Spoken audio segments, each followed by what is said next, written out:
Hey, welcome back. Today's video is about how to adjust your rifle scope. But before we get to that, I want to thank all the patrons over on Patreon for funding this operation and keeping me on YouTube.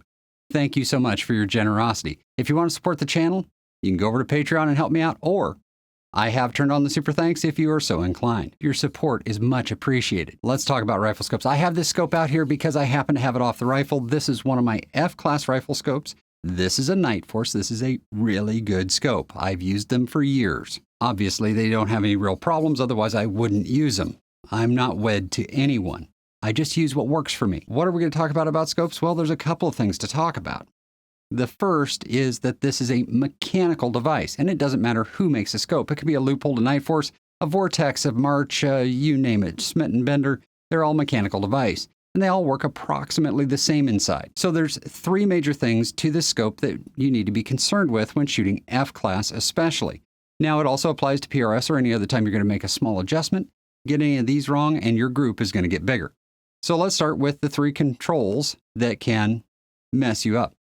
The first is the power ring. Now, Nightforce is really good.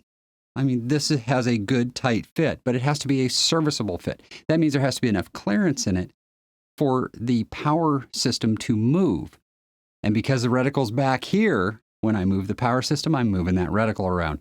And when I do that, I risk moving the point of impact a little bit. Now, like I said, these are very good scopes. I've used them for years and I have tested them extensively. These do not change point of impact that I can measure. But other scope manufacturers that I've tried do. First piece of advice is once you go for record in F-class, do not, under any circumstances, change the power setting. Do it before you start and leave it there. The next one is this little knob here, the parallax knob. Now, we've all started a relay with a parallax set wrong and needed to adjust it. But understand that when you move the parallax knob, you're moving lenses inside the scope. And that can change the refraction through the scope and possibly change the point of impact a little bit. Worse yet, if you had a little parallax and you dial it out, now you have no parallax, that's definitely going to change your point of impact. All right, third thing is the windage and elevation adjustments. Yeah, they were not designed to make one-click adjustments. And I don't care who designed it or who built it. It's not designed for that. They're designed to make large adjustments to zero the rifle one time and then shoot it a whole bunch. So there's a little technique to this. But in order to understand the technique, you have to understand what's inside the scope. Inside the scope, we have a tube inside of the tube here. And that tube is pressed on by a screw for the elevation and a screw for the windage. And those two screws are opposed by a spring that is down here. Now, when I dial down on the elevation, I am compressing the spring more and pressing the screw into the top of the tube. The same applies for clicking left. When I click left, I am pressing sideways on the tube into the spring and keeping that screw seated against the tube. If I'm dialing down or dialing left, there's no problem. In other words, if I'm tightening the screw, it's not a problem. You don't need to do anything special, and more specifically, you should not do anything special because otherwise you're going to create yourself a problem. Now, the problem comes when you see an F-class competitor that's a little low. Maybe they're at the bottom of the X-ring and they want to come up to the middle, so they click up a click. And what happens? Well, in some cases, half of what they intended or nothing at all on the first shot. Now, this is where people get screwed up. They'll click up one click and they don't get what they want, so they click up another click. And they don't get what they want. Or worse yet, they click up two clicks because the first click was ineffective. Now they're up 3 clicks, which is 3/8 of a minute of angle, which is not enough to get you out the top of the X-ring. But then the condition that caused them to click up goes away and they're out the top.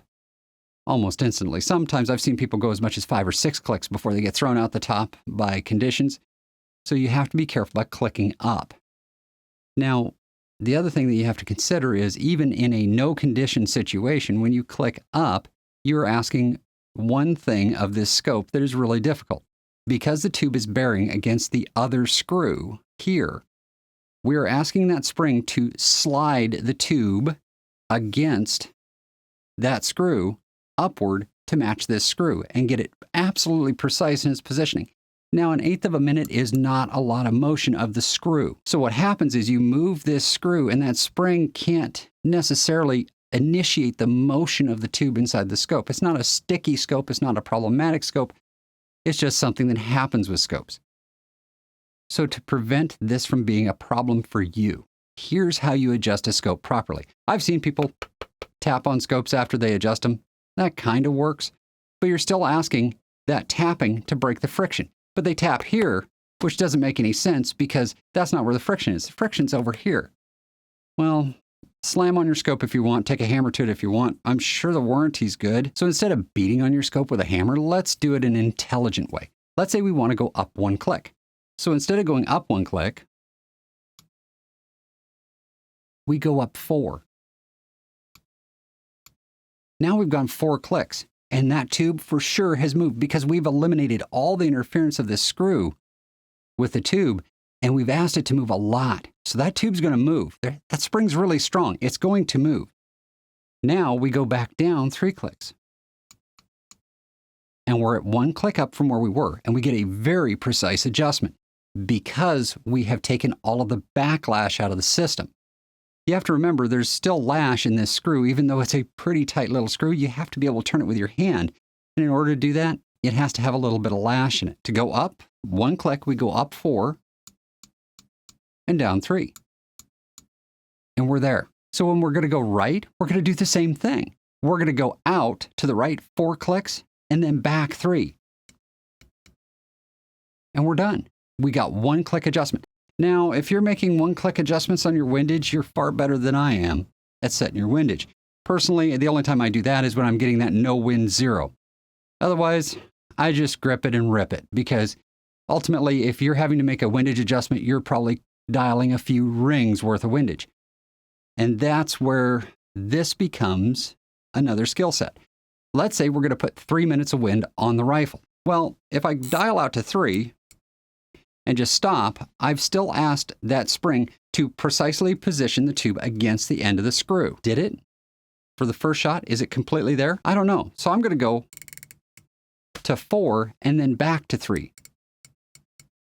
And we've got it set. That way I've got the exact adjustment I intended to get. Now the same applies for, let me set this back to 0 before I lose my place. There we are. Same applies when you're going up for a different distance. Let's say we're zeroed at 100 yards, like so. All right. And we're going to go up to 27 minutes. Now, let's see if I can do the math in my head and look at this backward when I do this. So we go 1 turn, 2 turns.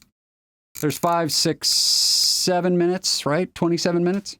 I hope that's right. I can't see it from this side.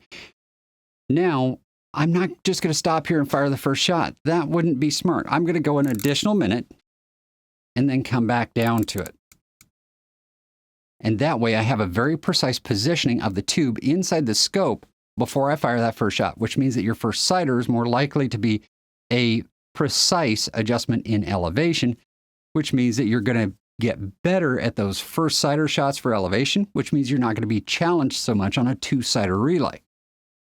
Or if you're shooting PRS, you aren't going to see the point of impact shift between the first and second shot, which could be a benefit to you, don't you think? All right, guys, in summary, a scope is a mechanical device. Adjusting anything during record fire risks getting a point of impact shift that's unintended. When you adjust the turrets, you have to do so knowledgeably, taking advantage of the spring that is in here to eliminate the backlash that is inevitable in the screws. If you do that, you're going to get much more precise adjustments to what you want rather than hoping for what you'll get, and your scores are going to improve. Until next time, shoot straight, consider backlash when adjusting your scope, and I'll see you in the next video.